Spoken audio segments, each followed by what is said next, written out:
65 members are in favor of the motion regarding passage of the bill and 4 members are against it, and consequently the bill stands fast. 225 members cast their vote for aye. Consequently, the bill is passed by the Assembly by not less than 2/3 of the total membership of the Assembly. اتفاق رائے کی ایک شاندار مثال قائم ہوئی اور آج انشاءاللہ ایک نئی صبح طلوع ہوگی. یہ سیاست کی فتح ہے, یہ جمہوریت کی فتح ہے, اور ہمارے بھائی وہ دے یا نہ دے, یہ ان کا بھی سیاسی کامیابی ہے. یہ ووٹ کو عزت ہے, ووٹ کو عزت جج نہیں دیتے, ووٹ کو عزت یہ پارلیمنٹ دیتی ہے. ووٹ کو عزت دو سے ووٹ کو عزت دو تک کا سفر. پہلے یہ سپریم کورٹ پہ اٹیک کرتے رہے, آج پورے عدالتی نظام پہ انہوں نے اٹیک کیا ہے.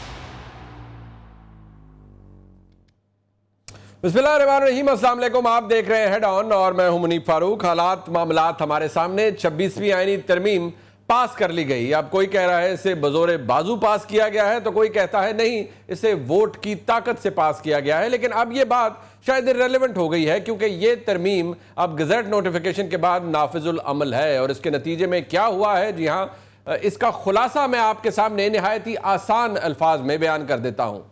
اس ترمیم کے اندر جو سب سے بڑا امپیکٹ آیا ہے وہ جوڈیشل اپوائنٹمنٹس کے حوالے سے آیا ہے. اس ترمیم کے اندر باقاعدہ طور پر جوڈیشل کمیشن آف پاکستان کی جو کمپوزیشن ہے اس کو تبدیل کر دیا گیا ہے. اب اس کے اندر بڑا میجر فٹ پرنٹ آپ کو نظر آئے گا پاکستان کے پارلیمان کا بھی. اور ان جوڈیشل اپوائنٹمنٹس کے اندر چاہے وہ سپریم کورٹ کے ججز کے حوالے سے ہو, چاہے ہائی کورٹ کے ججز کے حوالے سے ہو, یا فیڈرل شریعت کورٹ کے ججز کے حوالے سے ہو, یہ اپوائنٹمنٹس جب کی جائیں گی تو بائی میجورٹی ڈیسیجن ہوگا, جو کہ پہلے بھی ہوتا ہے. لیکن اس جوڈیشل کمیشن کے اندر 4 ممبران پارلیمان کے شامل کیے گئے ہیں جو کہ اپوزیشن اور حکومت دونوں سے ہوں گے, دونوں ہاؤسز سے ہوں گے. دلچسپ بات یہ ہے کہ اس جوڈیشل کمیشن کا فیصلہ جس طریقے سے سامنے آئے گا وہ پھر کسی پارلیمانی کمیٹی کو نہیں جائے گا, بلکہ ڈائریکٹلی پرائم منسٹر کو وہ ریکمنڈیشن بھیج دی جائے گی. وہ کسی بھی ویکنسی کسی کی بھی جج کے حوالے سے ہو, اور پرائم منسٹر اپنی ایڈوائس پہ صدر کو خط لکھیں گے اور صدر پھر اس جج کا تقرر کر دیں گے اگینسٹ این ایگزسٹنگ ویکنسی. دوسری جانب ایک اسپیشل پارلیمنٹری کمیٹی بنائی گئی ہے جس کے تحت چیف جسٹس آف پاکستان کی اپوائنٹمنٹ کی جائے گی, اور ایک 12 رکنی ہائی پاورڈ کمیٹی ہوگی جس میں 8 MNAs اور 4 سینیٹر صاحبان ہوں گے جو کہ پروپورشنیٹ بیسس پہ وہاں پر موجود ہوں گے. یعنی اس کے اندر نہ ہی آپ کو کوئی یہ نظر آئے گا کہ اتنے ممبرز سینٹ سے ہوں, اتنے ممبرز حکومت سے ہوں, اتنے ممبرز اپوزیشن سے ہوں, بلکہ پروپورشنیٹ ریپرزنٹیشن ہوگی. تو اس حوالے سے, اس لحاظ سے جو اب پہلی اسپیشل پارلیمنٹری کمیٹی بننے جا رہی ہے اس کے اندر آپ کو حکومت کا فٹ پرنٹ بڑا زیادہ نظر آئے گا. اور اس پارلیمنٹری کمیٹی کے اندر جب چیف جسٹس کی اپوائنٹمنٹ کی جائے گی, کوئی 3 نام ہوں گے جو ٹاپ 3 ججز ہوں گے, سینیورٹی وائز ان کے ناموں کو کنسیڈر کیا جائے گا. جس ایک نام پر بھی 2/3 اکثریت ان 12 رکنی کمیٹی کی کنسنسس ڈرا کرتی ہے, وہ نام پرائم منسٹر کو بھجوایا جائے گا, اور پرائم منسٹر وہ نام پھر صدر کو بھجوا دیں گے فار دی الٹیمیٹ نوٹیفیکیشن, جو کہ عام طور پر بھی صدر پاکستان ہی کرتے ہیں. ساتھ ہی ساتھ اس ترمیم کے اندر یعنی 26ویں آئینی ترمیم کے اندر چند آرٹیکلز کے سکوپ لمیٹڈ کیے گئے ہیں. یعنی آرٹیکل 184(3) یعنی آرٹیکل 184 پھر اس میں سب کلاس 3 آ جاتا ہے, پبلک انٹرسٹ لیٹیگیشنز ہوتی ہیں. اور ماضی میں آپ نے دیکھا کہ کوئی کیس چل رہا ہے تو اس کے اندر جج صاحبان کو کچھ چیز محسوس ہوئی تو انہوں نے چیف جسٹس کو لکھ دیا یا فائل بھجوا دی کہ اس پہ سو موٹو نوٹس لے لیں. تو اب سب سے بڑی لمیٹیشن یہ آ گئی ہے کہ اس کو سکوپ کو اس طرح رکھا گیا کہ جو کانٹینٹس ہیں, جو نے دیکھا جا رہا ہے معاملہ اس کیس کا, محض اسی تک رہا جائے گا, اور جگہ پر ہاتھ پاؤں نہیں چلائے جائیں گے, نہ ہی مارے جائیں گے. اسی طرح آرٹیکل 187 جو ایگزیکیوشن ہے سپریم کورٹ کے فیصلوں کی, اور اس حوالے سے ماضی قریب میں آپ نے دیکھا کہ جس طریقے سے سپریم کورٹ کا فیصلہ آیا مخصوص نشستوں کے حوالے سے, اس میں بھی تفصیلی فیصلے کے اندر معزز جج صاحبان نے لکھا کہ آرٹیکل 187 کی وجہ سے کمپلیٹ جسٹس کرتے ہوئے وہ یہ فیصلہ کر رہے ہیں, اس کو بھی لمٹ کر دیا گیا ہے. اب جو معاملہ سامنے ہے اور اس جورسڈکشن, اس ایمبٹ کے اندر ہے, صرف اسی کو ہی کیٹر کیا جائے گا, اور کمپلیٹ جسٹس کے نام پر یا فیئرنس کے نام پر کچھ ایسا نہیں کیا جائے گا جو دائرہ اختیار کے اندر نہ ہو. ساتھ ہی ساتھ اس ترمیم کے آنے کے بعد آرٹیکل 184 کے تحت جتنے بھی ریویو پٹیشن اس وقت پینڈنگ ہیں they stand transfer to the constitutional benches, یعنی کانسٹیٹیوشنل بینچ بنائے جا رہے ہیں اور وہ کانسٹیٹیوشنل بینچ بھی جوڈیشل کمیشن آف پاکستان بنائے گا۔ وہ جوڈیشل کمیشن آف پاکستان جس کے اندر میں دوبارہ بتاؤں گا کہ پارلیمان کے 4 ممبران موجود ہوں گے اور وہ سینئر موسٹ ججز ہو سکتے ہیں۔ اور انٹرسٹنگ بات یہ ہے کہ جو لگ رہا ہے، جو معاملہ سامنے آ رہا ہے کہ جو چیف جسٹس ہوں گے پاکستان کی سپریم کورٹ کے، وہ کانسٹیٹیوشنل بینچ کے سربراہ نہیں ہوں گے۔ کانسٹیٹیوشنل بینچ کا سربراہ کوئی اور جج ہو سکتا ہے، وہ سینئر موسٹ ججز میں سے کوئی بھی ہو سکتا ہے، وہ کوئی اور جج بھی ہو سکتا ہے، اور اس کا فیصلہ بھی جوڈیشل کمیشن آف پاکستان ہی کرے گا۔ اور ان کانسٹیٹیوشنل بینچز کے ججز کا تقرر بھی اسی طریقے سے کیا جائے گا جس طرح باقی ججز کا ہو رہا ہے۔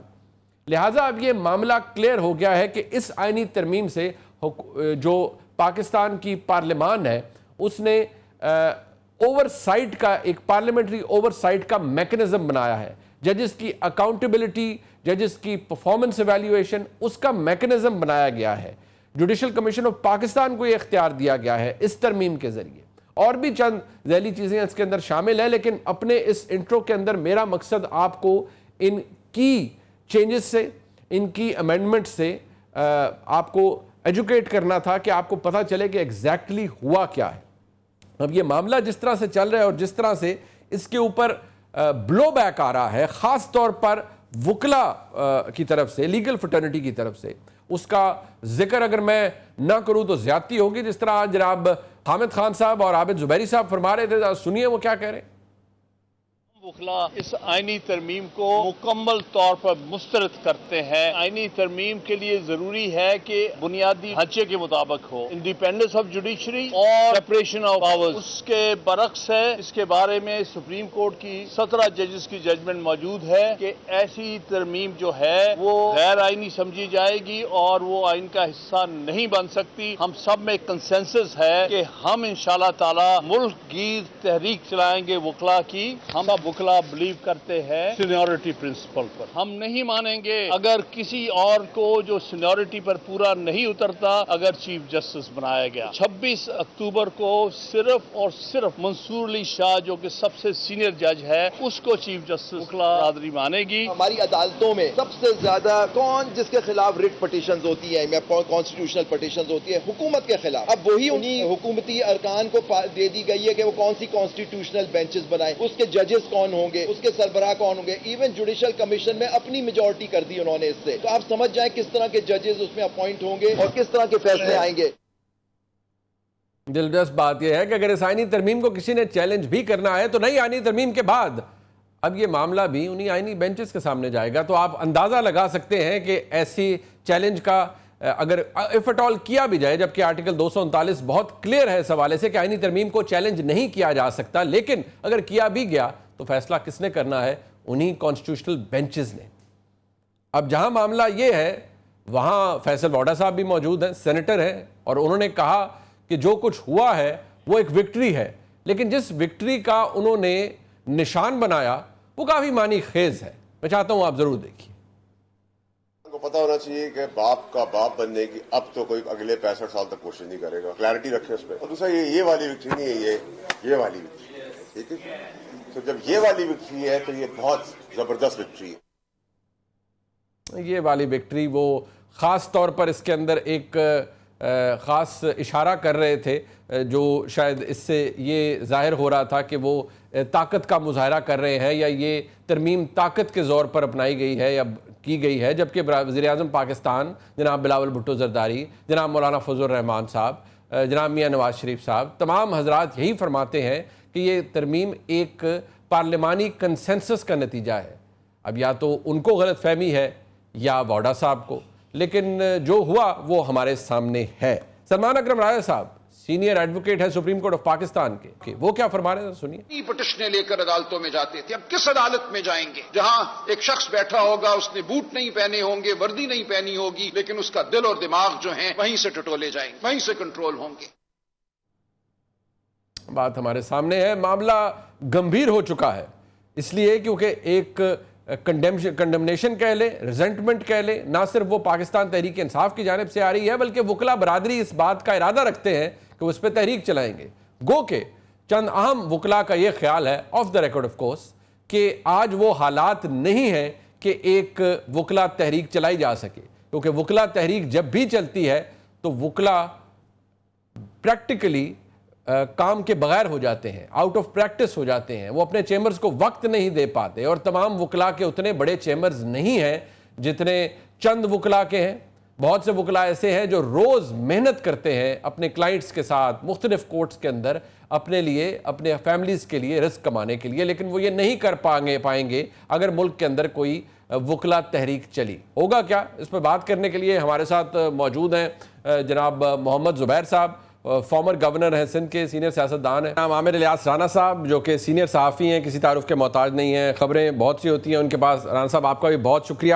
زبیر صاحب سب سے پہلے میں آپ سے آغاز کروں گا. ترمیم تو پاس کر لی گئی, but I would say I'm quite amazed اور equally shocked as well کہ جو فیصل واڈا صاحب, he's a senator, obviously voted, but بڑا vehemently چیزوں کو ایڈوکیٹ بھی کرتے ہیں. جو نشان انہوں نے بنایا وکٹری کا وہ بھی آپ نے شاید دیکھا ہی ہوگا, بڑا معنی خیز کا ہے. تو اگر میں یہ کہوں تو یہ پارلیمانی کنسنسس کے ذریعے بنی ہے یا یہ آئینی ترمیم ڈنڈے کے زور پر ہوئی ہے؟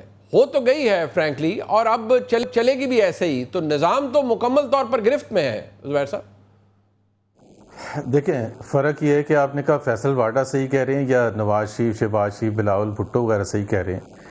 پتہ تو سب کو ہے, لیکن فیصل واڈا آپ کو پتہ کھل کے بات کرتے ہیں اور سچ بات کرتے ہیں. جو انہوں نے کہا ہے وہی حقیقت ہے, اور اگر وہ حقیقت نہ ہوتی تو ان کی پکڑ کبھی نہ کبھی تو ہوتی نا. وہ تو بالکل کھل کے سر عام ہر چیز کہتے ہیں, اور اس حد تک بھی کہتے ہیں کہ جس طرح الیکشن کا رزلٹ آیا تھا کہ فارم 45 اب آپ لے کے جائیں اور پکوڑے بیچیں اس میں ڈال کے.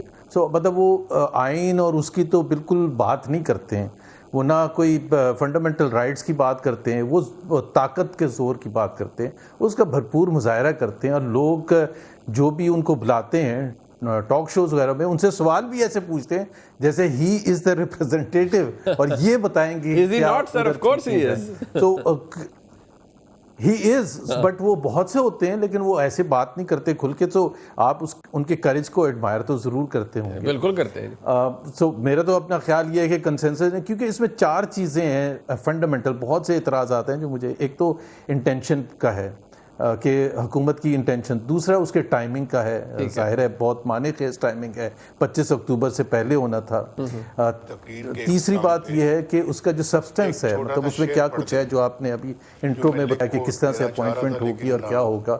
اور چوتھا طریقہ کار جو ہے, اور طریقہ کار کیسے وہ اس کو حاصل کیا ہے, کچھ کنسنسس سے, کچھ پیار محبت سے, اور بہت سے درجنوں ایسے ممبران ہیں پیپلز پارٹی کے, پی ایم ایل این کے, ایم کیو ایم کے, جنہوں نے اپنی مرضی سے, بالکل اپنی مرضی سے اس کو ووٹ بھی دیا ہے اور دینا چاہتے بھی تھے. لیکن حکومت کے لیے چونکہ بہت مشکل تھا وہ میجورٹی 2/3 میجورٹی کرنے کے لیے, تو وہ جو طریقہ کار تھا نا اس پہ میرا خیال ہے شدید اعتراضات تھے. اور پانچویں چیز یہ ہے منیب کہ دیکھیں یہ جو پارلیمنٹ ہے یہ ریپرزینٹیٹیو باڈی نہیں ہے پاکستان کے عوام کی. وہ جس کا ذکر آئین میں کیا گیا ہے کہ پاکستان پر حکمرانی کا حق پارلیمنٹ کو ہوگا جو چنے جائیں گے from the people of Pakistan, ان کی ریپرزنٹیشن سے. ابھی کتنے کیسز ہیں, درجنوں کیسز ہیں, اگر 100 سے زیادہ نہیں ہے مجھے نہیں پتا 100 سے زیادہ شاید ہوں گے, جن کا بھی 7 مہینے کے بعد بھی 8 مہینے کے بعد بھی ابھی تک فیصلہ نہیں ہوا کہ جی فارم 45 صحیح تھا یا فارم 47 صحیح تھا. ایک ایسی پارلیمنٹ جس میں مخصوص نشستوں کا ابھی تک وہ انٹری نہیں ہوئی ہے, so it is not even complete. ایک ایسا سینٹ جس میں ایک پروونس, 1 آف دا 4 پروونس ابھی تک الیکشنز نہیں ہوئے. اور پھر جو طریقے نیت ہے, ظاہر سی بات ہے میرے حساب سے اگر یہ نارمل لحاظ سے آتا منیب, لیکن اگر حکومت ایک ایشورنس دے دے بلاول بھٹو زرداری خاص طور پر کہ کیا 2024 کے جو الیکشنز میں جو ریزرویشنز ہیں لوگوں کو, شدید ریزرویشنز ہیں, اس کا کس طرح سے حل تلاش مسئلہ یہ سر بات کیا ہے, آپ یہ فرما رہے ہیں کہ یہ اسے بلاک کرنے کے لیے یا کور دیا گیا ہے فیئر انف، بٹ آئین کے اندر موجود تو ہے، اگر ٹریبیونلز نے فیصلے کرنے ہیں، اپیل سپریم کورٹ میں آنی ہے. بے شک حکومت یہ کہتی رہی ہے، مطلب خاص طور پر خواجہ آصف صاحب نے کہا کہ یہ بات تحریک انصاف کے کیمپ سے آتی تھی کہ اگر جیسے ہی 25 تاریخ گزرے گی اس کے بعد الیکشن آڈٹ شروع ہو جائے گا. بٹ میں اگر اس سوچ کو ذرا، جو آپ کا آرگیومنٹ ہے وہ میں عامر اعجاز رانا صاحب کے پاس لے کے جاؤں گا. رانا صاحب، یہ ٹرو ریپرزینٹیو پارلیمنٹ نہیں ہے، یہ فارم 47 کی پارلیمنٹ ہے، ان کے پاس یہ مینڈیٹ نہیں ہے. انہوں نے کر تو دی ترمیم، لیکن ہر کوئی یہ کہہ رہا ہے کہ یہ تو زور زبردستی یا دھونس والی ترمیم ہے. تو کیا اس کا کوئی امپیکٹ ہوگا یا اس کی سینکٹیٹی وہ ہوگی جو کسی اور آئینی ترمیم کی ہوتی ہے؟ دیکھیں منیب بھائی، یہ زبیر صاحب کے اپنے آرگومنٹس ہیں. یہ خود غیر منتخب ہو کے ایک ریپرزینٹیٹیو گورنمنٹ کے اندر بڑے بڑے عہدوں پہ بیٹھے رہے، اور آج ان کو سب سے بڑا اعتراض ہونا چاہیے کیونکہ یہ اس میں شامل نہیں ہے. میں تو یہ سمجھتا ہوں یہ خود کویسچن بڑا مزے کا ہوتا کہ یہ اور مفتاح اسماعیل صاحب دونوں کہتے کہ ہم ریپرزینٹیٹیو نہیں ہیں، نہ ہم سینٹ میں ہیں، نہ ہم قومی اسمبلی میں ہیں، اور ہمیں آپ کبھی گورنر بنا دیتے ہیں، کبھی آپ وزیر بنا دیتے ہیں، تو ہمیں نہیں بنانا چاہیے. پھر اصول پہ بات کرتے ہوئے بڑا مزہ آتا ہے کہ جی یہ ساری باتیں آپ کریں. لیکن آئینی ترمیم تو ہو چکی ہے نا، تو آپ اس کو انڈو کرا لیں پھر جا کے کہیں سے. فارم 47 کی ہے یا 45 کی ہے. جن مولانا فضل الرحمان کے بالکل اقتداء میں مقتدی ہے پی ٹی آئی، انہوں نے کہا نہیں تھا اس بحث کو چھوڑ دیں فارم 45 47. سیاستدان اپنے آرگومنٹس بار بار بدلتے ہیں. مولانا نے جب بات نہیں بنی پھر دوبارہ دھمکی دینی شروع کر دی تھی، بات بنی ہے تو اب پی ٹی آئی بھی ہاتھ لگا کے دیکھ رہی ہے کہ انہوں نے ہمارے ساتھ ہاتھ کیا ہے یا کس کے ساتھ ہاتھ کیا ہے. لیجیٹیمائز تو انہوں نے پی ٹی آئی سے ووٹ دلوا کے 4 ووٹ انہوں نے سینٹ میں ڈالے نا مخالفت میں، پی ٹی آئی کے لوگوں نے اس آئینی ترمیم کے خلاف. وہ تمام پی ٹی آئی جو کہتی ہے کہ صرف ہم ہی جیتے ہیں، وہ تمام سٹینڈنگ کمیٹیوں میں.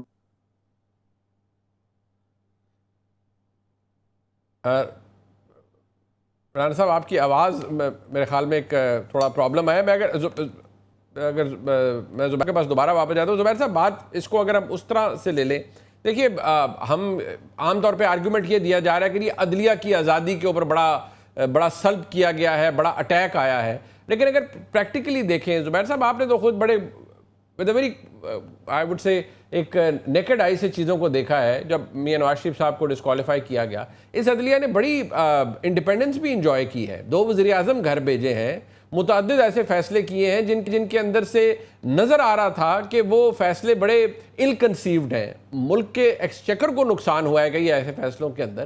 سو کیا آپ کو لگتا ہے کہ یہ کوئی آؤٹ آف دا بلو کو بہت ہی انہونی چیز حکومت نے کر دی ہے؟ پارلیمنٹری اوور سائٹ ہمارے ملک کی عدلیہ تو ایور سنس ریزسٹ کرتی آ رہی ہے. اب اگر فائنلی کچھ ہو گیا ہے تو پرابلم کیوں ہے اس کے اوپر؟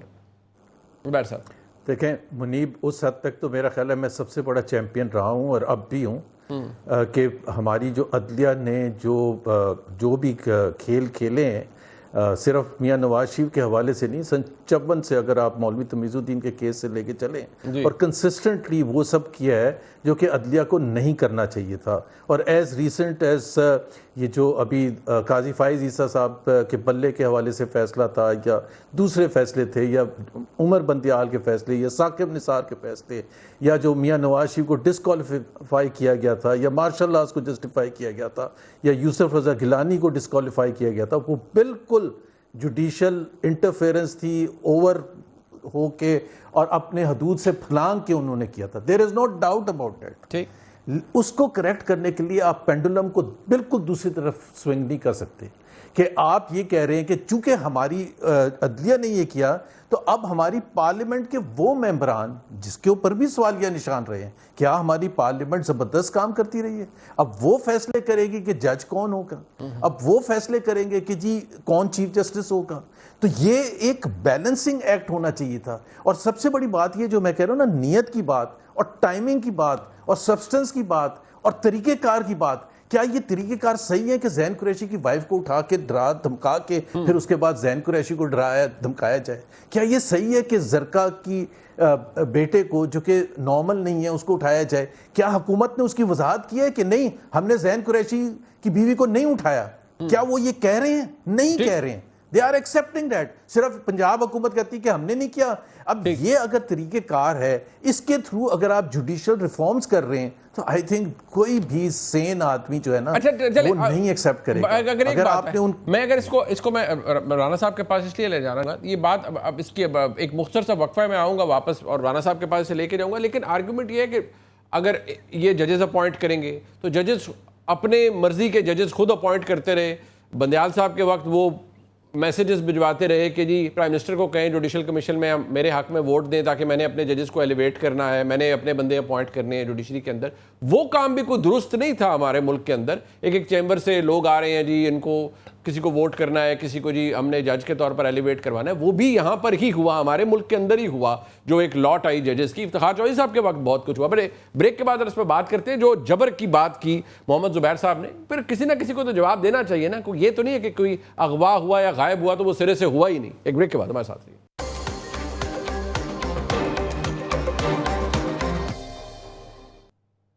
رانا صاحب یہ بات ویسے زبیر صاحب کی ٹھیک ہے کہ یا تو کوئی جواب حکومت دینا, پن ڈراپ سائلنس ہے, اور کچھ چیز ہو جاتے ہیں لیکن نظام کے اوپر یا کسی بھی حکومت کے منہ پہ کالک پوت جاتی ہے کہ بھئی کیا ہوا, جواب تو حکومت نہیں دینا ہے نا. کوئی یہ یا تو کہہ دے کہ یہ ہوا ہی نہیں سرے سے کچھ. بہت میکسیمم اس دن میں رانا ثناء اللہ صاحب سے پوچھا تو انہوں نے کہا یار ایف آئی آر کروائیں, پھر جا کر پرچے کروائیں تاکہ پولیس انویسٹیگیٹ کرے. یہ تو وہ آپ نے بات کر دی نا کہ ٹھیک ہے جی جو اغوا ہوا ہے یا جس پہ پریشر آیا ہے وہ آ کے بیان کر دے.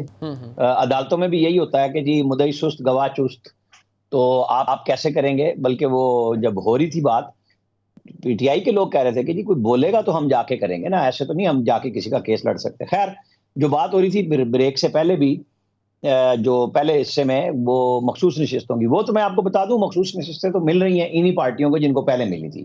سپریم کورٹ کا فیصلہ بالکل کوئی عمل درآمد نہیں ہونا. وہ کرا لیتے, 14 مئی کا فیصلہ بھی عمل درآمد کرا لیتے, ہم بات کرتے رہے کھلم کھلا بات کرتے رہے, اس 27 صفحے کے فیصلے کو کہاں لے جائیں. تو یہ جو آج جو کچھ ہوا ہے نا, یہ عدلیہ کا شاخسانہ ہے. یہ جو نیچے سے ٹاپ پہ آئے ہیں نا, یہ اس کا نتیجہ ہے کہ جناب میرے چیمبر کے وکیل, تمہارے چیمبر کے وکیل, اور یہ کہانیاں جو ابھی آپ بھی کہہ رہے تھے کہ جی وہ عمر عطا بندیال صاحب لگوا رہے تھے, آدم نذیر تارڑ نے مانا نہیں کہ مجھے اسٹیبلشمنٹ سے کہا گیا, اسی اسٹیبلشمنٹ کے بندے کا نام لیا جس کے ساتھ محمد زبیر صاحب بہت خوش دلی سے ملا کرتے تھے, اور پھر انہوں نے ہی کہا کہ نہیں آپ فلانے کام سے آئے تھے, ہم نے آپ کو منع کیا تھا, فلانا کیا تھا, یہ وہی اسٹیبلشمنٹ ہے. بس بندے حالات واقعات کردار بدل جاتے ہیں, اسٹیبلشمنٹ بھی وہی ہیں, حکومتیں بھی وہی ہیں, اور کہانیاں بھی وہی ہیں. مطلب میں اور آپ سمجھیں کہ آج اسٹیبلشمنٹ اور ایک گورنمنٹ ہے نا, وہ مل کے کر رہے ہیں کام. آپ اگر اس کردار پہ کہیں گے کہ جی کسی کا کردار نہیں ہے, فیصل واوڈا کا نام لیں گے, میں ڈائریکٹ کہہ رہا ہوں بھائی وہ سارے ساتھ ہوتے ہیں حکومتوں میں ساتھ. جب ناراضگیاں ہوتی ہیں تو ہوتی ہیں, جب ناراضگی میں اپوزیشن سے ملتے ہیں تو محمد زبیر بھی ملتے ہیں, اور جب ان سے ناراضگی ہو جائے تو ان کے نام کے اوپر بھی وہ پریس ریلیز جاری کر دیتے ہیں کہ نہیں جی ہم نے انہیں کہا کہ جا کے بات کریں عدالت میں. کہا نا انہوں نے. زبیر صاحب بڑے محظوظ ہو رہے ہیں آپ کے تجزیے سے, وہ آپ ویسے فیکٹ بیان کر رہے ہیں. میں یہ کہہ رہا ہوں کہ ہم کیوں کہانیوں میں بیان اس میں اپنے آپ کو ڈھونڈتے ہیں. بھائی سارے کے سارے ایک ہی تھالی کے چٹے بٹے ہیں, ایک گیٹ نمبر 4 پہ جانا چاہتا ہے, ایک نکلنا چاہتا ہے, ایک ان ہونا چاہتا ہے, ایک آؤٹ ہونا چاہتا ہے. میرے خیال میں اگر میں سمجھ آؤں عامر الیاس رانا صاحب, تو وہ دستے شفقت ہے, وہ جس کو مل جائے اور پھر سارے اسی کے پیچھے لگے ہوتے ہیں. میں بس موٹی بات یہی ہے نا. نہیں تو پھر سیاستدان ہمت پکڑے نا, آپس میں بات کر لیں نا. خان صاحب کیوں نہیں کہتے میری پارٹی بیٹھنے کے لیے تیار ہے پیپلز پارٹی اور نون کے ساتھ. کیا بلاول نے سب سے پہلے آفر نہیں کی تھی عمران خان کو کہ حکومت بناؤ؟ وہ تو نہیں جانا چاہ رہے تھے نون کے ساتھ. جب انہوں نے انکار کیا اور پھر ہر کمیٹی میں بیٹھ گئے, بھائی یا تو کوئی کہانی بنائے نا یار ٹھیک ٹھاک قسم کی. آپ کا چیف منسٹر آ کے اپنے ورکروں کو چھوڑ کے نکل گیا وہاں سے, ڈی چوک سے. وہ ورکر بھی ڈس اپوائنٹ ہوا, مطلب لوگوں کے ورکر ہی کٹائی کھانے کے لیے رہ گئے. وہ سلمان اکرم راجہ صاحب کہتے ہیں جی میرے تجربے کا کیا فائدہ اگر میں ڈی چوک سے اریسٹ ہو جاؤں تو میں پلاننگ کیا کروں گا. لو بھائی لوگوں کو یہ بھی کہتے ہیں نا کہ یوٹیوبرز کی وجہ سے ہم نے پارٹی نہیں چلانی, اگر وہ آ کے بڑھ کے مارتے ہیں تو ان سے ہم نے پارٹی نہیں چلانی ان کے کہنے پہ. وہ مطلب وہ بات تو خیر خود بھی تو چلا لینا. لیکن مسئلہ یہ ہے مات تو اس محبت کا ہے زبیر صاحب جو ہر کوئی کرنا چاہتا ہے, اور وہ ہے پنڈی اور اسلام آباد کی محبت. تو اعتراض نہیں ہونا چاہیے, پہلے بھی تھی اب بھی, اور پتہ نہیں آگے بھی. جس طرح واڈا صاحب نے کہا باپ کے ساتھ اب اگلے 65 سال کوئی نہیں پنگا لے سکتا. دیکھیں دستہ شفقت اگر میرے پر ہوتی جی تو مجھے I am the only one exception ہوں نا, ون آف دی ایکسیپشنز جو سب سے آگے تھا ہراول دستے میں مریم نواز اور نواز شریف کا سپوکس پرسن. اور مجھے کیا ملا جب پی ڈی ایم کی پہلی حکومت آئی؟ اب جب حکومت آئی تو مجھے کیا ملا؟ یا تو میں کوئی بینیفیشری ہوتا نا, مجھے کوئی لون نیا مل جاتا یا مجھے کوئی بینیفٹس ملتے, حکومت میں عہدہ ملتا, گورنری ملتی, مجھے کچھ بھی نہیں ملا تھا. اور پلیز رانا صاحب آپ اس کی وضاحت ضرور لے لیں کہ میں جب گیا تھا تو میں صرف یہ وضاحت کے طور پر کہہ رہا ہوں, I don't want to talk again and again, وہ مریم نواز اور نواز شریف کی صرف مرضی سے گیا تھا, شہباز شریف کی مرضی نہیں تھی, سعد رفیق کی مرضی نہیں تھی. مجھے کہا تھا کہ جا کے آپ بات کریں, اور میں نے یہ کہا تھا بڑا کلیئرلی, میں کوئی بینیفٹ نہیں مانگوں گا. اور میں آج بھی یہ کہتا ہوں, میں نے صرف یہ کہنے کے لیے گیا تھا کہ آپ کا کوئی رول نہیں بنتا پاکستان کی سیاست میں. آپ نے عمران خان کی جتنی ہیلپ کرنی تھی پی ٹی آئی کی آپ نے کر لی, اب 2 سال ان کی حکومت کو ہو گئے, 2.5 سال, اب پلیز ہمیں اور ان کو سیاسی میدان میں مقابلہ کرنے دیں. اور اگر میں نے کوئی بینیفٹ مانگا ہوتا تو پھر اس کے 3 ہفتے کے بعد I S P R chief آ کے, آج تک کبھی سنا ہے آپ نے I S P R chief کو پاکستان کی تاریخ میں کہ جی XYZ آئے تھے اور وہ یہ بات کر کے کیوں میرے بارے میں کہا تھا, بتا دیں بھائی. کوئی سینس بھی تو ہوتا ہے نا کہ میں نے, اس کا مطلب ہے ان کو کوئی ناراض کیا تھا نا, اس وجہ سے وہ انہوں نے آ کے پبلکلی ایک چیز کہی تھی, اور اس کے دوسرے دن مجھے اسپوکس پرسن نواز شریف نے اور مریم نے بنایا تھا. سو اگر اتنی میں نے دھجیاں اڑائی تھیں, نہ مجھے بینیفٹ ملا, اور سب سے مشکل جاب جو تھی, سب سے مشکل جاب وہ نیم کالنگ کر رہے تھے, اس کا دفاع مجھے کرنا تھا رانا صاحب, کسی اور کو نہیں کرنا تھا. اور گورنر ان الیکٹڈ ہی لگتا ہے, میں نے کوئی قانون کی خلاف ورزی نہیں کی تھی, زور زبردستی نہیں کی تھی. سو ایک تو یہ ہے. دوسری میں ایک پوائنٹ صرف کہوں گا, ایک پوائنٹ دیکھیں منیب, آپ کو لیگل چیزوں کا زیادہ اچھا پتہ ہے. 2 پارٹیز ہوتی ہیں کانسٹیٹیوشنل کیسز میں, ایک حکومت ہوتی ہے, ایک کوئی اور پارٹی ہوتی ہے, کوئی اور پولیٹیکل پارٹی ہو سکتی ہے, کوئی بھی ہو سکتا ہے. لٹیگنٹ ایک ہے جو کہ حکومت ہے, اور وہی فیصلہ کر رہا ہے کہ انہوں نے ججز کون سے لگانے تاکہ وہ ہمارے نظریے کے مطابق فیصلے دے سکے. یہ کون سی انڈیپینڈنس آف جوڈیشری ہے سر؟ وہ انڈیپینڈنس ویسے دوسری سائڈ پہ آپ نے درست کہا کہ جو پہلا پینڈولم ہے وہ بڑا خراب ہے. رانا صاحب کوئکلی کامنٹ کر دیں اس کے اوپر. ہاں بس میں اس لیے میں وہ ذاتی وضاحت پہ نہیں جا رہا, بس وہ ان کی آگے ٹھیک بات ہے, ان کا رائٹ ہے, وہ کریں. ایشو یہ ہے کہ یہ جو جج ایک چیمبر سے 3 لگا رہے ہیں, تو انہوں نے جو اوور ڈوئنگ کی ہے تو اس کا نتیجہ یہ ہے کہ پارلیمنٹ کو فیصلہ کرنا چاہیے. یہ کیا بات ہوئی کہ جی ان الیکٹڈ ہیں اور یہ فلانے ڈمکانے ہیں, پارلیمنٹ ہے نا. تو یہ بالکل میں کہتا ہوں کہ ان ججوں کے جن کے نام آئے اور پبلک سے بھی پوچھنا چاہیے بطور جج ان کے کیا کارنامے تھے ہائی کورٹ میں, بطور وکیل جب ان کے ہائی کورٹ کے لیے نام آئے پوچھے تو وہ اما جو کھڑی ہو گئی تھی نا مجسٹریٹ کے سامنے, اور اس وکیل کے پوتڑے کھولے پھر دوسرے کے کھولے, تو جب مجسٹریٹ نے کہا میرے حل نہ آئیں, تو یہ جج بھی کہیں گے کہ جناب ہمارا نام نہیں ڈالنا, کارنامے کھل جائیں گے. کیوں چھپتی ہیں یہ چٹوں پہ چیف جسٹس کے چیمبروں سے, فلانے چیمبر سے؟ کیوں؟ یہ عوامی نمائندوں کا حق ہے کہ لائیں, اور یہ اگر غلط جج لگائیں گے, ابھی میرے خیال میں تمام پارٹیوں نے اچھے نام دیے ہیں, فاروق ایچ نائک شامل ہے اس میں, بیرسٹر گور شامل ہے جو کمیٹیوں میں آ گئے ہیں, پی ٹی آئی نے بھی نام دے دیے ہیں سارے, آپ کو پتہ ہے نا, عادل نذیر تارڑ آ گئے ہیں, علی ظفر آ گئے ہیں. تو آپ کیسے سمجھتے ہیں؟ بالکل ٹھیک ہے, بالکل ٹھیک ہے. میں رانا صاحب میرے پاس وقت ختم ہو گیا. میں جناب محمد زبیر صاحب کا اور جناب عامر رانا صاحب کا پروگرام کے سیگمنٹ میں شکریہ ادا کرتا ہوں. بریک سے جب واپس آئیں گے ہم تو ہمارے ساتھ سہیل وڑائچ صاحب موجود ہوں گے. سہیل وڑائچ صاحب کے پاس خبر بھی ہے اور ان کا تجزیہ بھی بڑا دبنگ ہے اس حوالے سے کہ عمران خان صاحب کا سیاسی مستقبل کیا ہے, پاکستان تحریک انصاف کا سیاسی مستقبل کیا ہے, کیونکہ نظام نے گرفت کر لی ہے بہت ساری چیزوں کے اوپر, اور اب جو عدلیہ کی اپوائنٹمنٹس ہیں وہ بھی ڈائریکٹلی, اگر غلط ہوگا میں اگر یہ ایکنالج نہ کروں, کہ پارلیمان کی اوور سائٹ بڑا میجر امپیکٹ کریٹ کرے گی جوڈیشل اپوائنٹمنٹس کے اوپر, جوڈیشل فنکشن کے اوپر. ایک بریک کے بعد اس کے اوپر بات کرتے ہیں, میں ساتھ رہیے.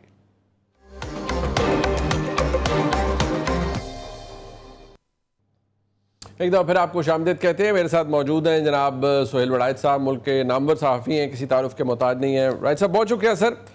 سب سے پہلے اگر آپ سے جاننا چاہوں, جو آئینی ترمیم تو خیر ہو گئی, تو اگر میں یہ سمجھوں کیا یہ ہمارا سمجھنا غلط ہوگا یا یہ درست تشریح ہوگی کہ جو چاہ رہے تھے یا جس طرح سے نظام بنا ہوا ہے, نظام نے مکمل طور پر گرفت لے لی ہے, تمام تر ایک عدلیہ کی اپوائنٹمنٹس رہ گئی تھی, ایک عدلیہ والا چیپٹر رہ گیا تھا, اب شاید اس کی بھی گرفت, اس کے اوپر بھی رادر گرفت بڑی مضبوط ہو چکی ہے. کیا یہ آپ کو لگتا ہے یہ درست اسیسمنٹ ہے یا یہ ایک آن گوئنگ پروسیس ہے آپ کے نزدیک؟ میرا خیال ہے کہ جو ہمارا اس وقت ایک موجودہ ہائبرڈ نظام ہے جس میں اسٹیبلشمنٹ ہے اور موجودہ پولیٹیکل پارٹیز ہیں, نون اور پیپلز پارٹی, دیکھیں ان کا جو ان کو تھریٹ تھا جن چیزوں سے, میرا خیال ہے کہ انہوں نے وہ تھریٹس فی الحال سارے ختم کر دیے ہیں. سب سے پہلے معاشی تھریٹ تھا, یہ IMF سے ظاہر ہے تھا کہ اگر وہاں سے امداد نہیں ملتی, ہمیں پیکج نہیں ملتا تو کیا بنے گا.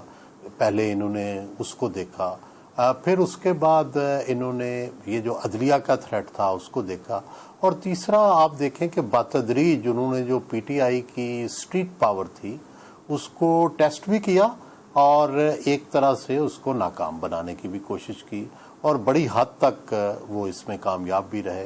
تو یہ جو 3 بڑے تھریٹ تھے ان کے, یہ بھی جو ہے انہوں نے ختم کیا. اور دوسری طرف اسٹیبلشمنٹ نے بھی آہستہ آہستہ اپنے اندر بھی آپ دیکھیں کہ جوں ایک آرمی چیف جو ہے اس کو وقت ملتا جاتا ہے تو اس کی جو جونیئرز ہیں وہ آتے جاتے ہیں. جو آپ کو پتہ ہے کہ جو ساتھی ہوتے ہیں جب کوئی آرمی چیف بنتا ہے تو وہ برابر کے لوگ ہوتے ہیں, پھر جب اگلی اپوائنٹمنٹس آتی ہیں تو وہ جونیئر ہوتے ہیں اور ان کی لائلٹی اپنے چیف کے ساتھ اور زیادہ ہوتی ہے. تو وہ بھی ہم دیکھ رہے ہیں کہ وہ پروسیس شروع ہو گیا. تو وہ بھی جو پہلے PTI سمجھتی تھی کہ فوج کے اندر ہماری بڑی جو ہے کوئی ہمیں مدد ملے گی, اب وہ بھی راستہ بند ہو گیا. تو اب تو سوائے اس کے کہ PTI جو ہے وہ کمزور ہوگی, اور ہم نے دیکھا کہ آپ نے ترمیم کے دوران بھی دیکھا کہ سینٹ کے اندر بھی, قومی اسمبلی کے اندر بھی, پہلے گنڈا پور صاحب کا بھی آپ نے رویہ دیکھا.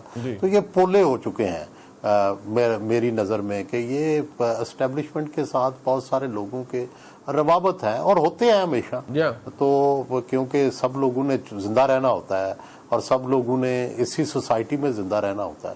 تو میرا خیال ہے کہ تھریٹس انہوں نے ڈیفینیٹلی ختم کر رہی ہیں, لیکن پولیٹیکل سسٹم ابھی نہیں چل سکا. نہ کوئی نیریٹو ہے, نہ لوگوں کی کوئی جو ہے لوگوں تک کوئی ریلیف جو ہے کوئی مؤثر پہنچا ہے. یہ ضرور ہے کہ اشاریے ٹھیک ہوئے ہیں, یہ ٹھیک ہے کہ گورنمنٹ ایفرٹ کر رہی ہے, لیکن جس طرح کہتے ہیں نا کہ گراؤنڈ لیول پر گراس روٹ پہ کوئی ریلیف پہنچا ہو, وہ نہیں ہے. اچھا بران صاحب, اس کے اندر کیونکہ جس طرح آپ نے کہا نیوٹرلائز کر بیٹھے ہیں کافی چیزوں کو, اب کر لیا ہے یا اس میں مدد بھی ظاہری بات ہے مقتدرہ کی ہوتی ہے, بہت ساری چیزیں کروا بھی لی جاتی ہیں, بٹ اگر دیکھا جائے اس وقت پاکستان تحریک انصاف بالخصوص اور عمران خان صاحب وہ کس جگہ کھڑے ہیں؟ ایک ایسا نظام, ایک ایسا ماحول جہاں اسٹیبلشمنٹ کے ساتھ ان کی کوئی نیگوسیشن نہیں ہو رہی. انہوں نے فار رائٹ اور رانگ ریزنز ایک چیف جسٹس جو آنے والے تھے, یعنی منصور علی شاہ صاحب جو سینئر موسٹ جج ہیں اس وقت, he could be one of the he is definitely one of the nominees, پتہ نہیں وہ چیف جسٹس بنتے ہیں نہیں بنتے آفٹر دس امینڈمنٹ. اب کیا آپ کو لگتا ہے کہ تحریک انصاف نے کچھ غلطی کی ہے یا اس حالات کے اندر وہی کچھ کر سکتے تھے وہ جو انہوں نے کیا؟ بیکاز میرے خیال میں فرام ون پرابلم ٹو اندر وہ جمپ ہی کرتے جا رہے ہیں. میرا خیال ہے کہ دیکھیں کوئی پالیٹکس نہیں کر رہے, وہ تو ذاتی دشمنیاں اور بڑی جس طرح کہتے ہیں نا ایک مدبر کی طرح آپ چیزیں فیس کرتے ہیں, وہ نہیں کر رہے. دشمن ساز ہیں. جنرل عاصم منیر کب ان کے دشمن تھے, انہوں نے خود دشمن بنایا. جو تھے یہ جسٹس قاضی فائز عیسیٰ, یہ کب ان کے دشمن تھے, انہوں نے خود دشمن بنایا. اور مجھے لگتا ہے کہ اگر جسٹس منصور علی شاہ بن جاتے تو یہ ان کے بھی دشمن ہوتے.